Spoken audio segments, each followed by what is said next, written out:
I would be generous with my new wealth. I would be an 8-year-old philanthropist. Maybe I'll set up a foundation, I thought, for those kids around the block who always wear the same clothes and smell bad in summer.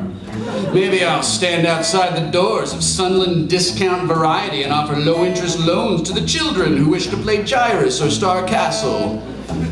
I even thought about opening up a savings account at the local Crocker Bank, where I'd get my very own passbook with my name on it and a set of Crocker Spaniels as a gift.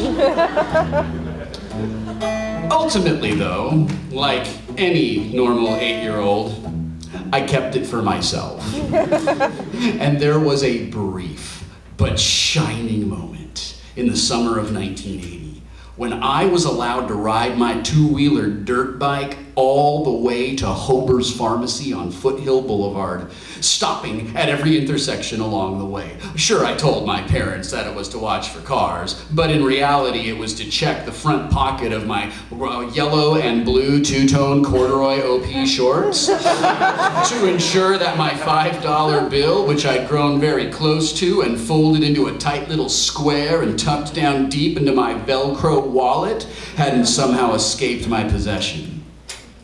I took my $5 and I bought myself Wacky Packs. I bought myself a slush puppy with 14 squirts of cherry syrup.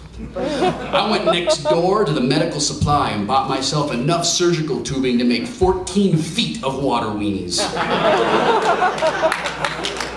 They don't know what water weenies are in San Francisco, Los Angeles, because apparently it gets cold up there sometimes. I know, right? Why does anybody live there?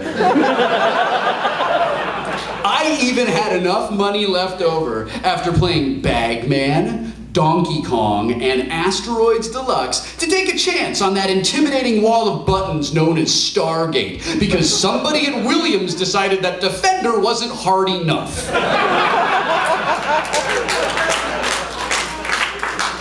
It was one of the grandest days of my young life, indeed one of the greatest of my entire life. And it helped soften the blow that came when my friend Steven reached into the back of my closet and said that my land speeder wasn't rad, but in fact, sucked. Aww.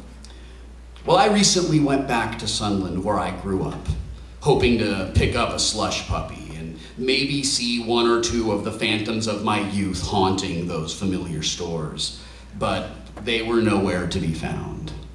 I ended up getting a Mellow Yellow Slurpee from 7-Eleven, and then I went home, where I spent some time looking for my land speeder in my garage.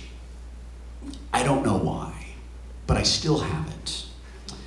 There is an inscription on the bottom which proclaims in 8-year-old marker, "This is Will's land spedder.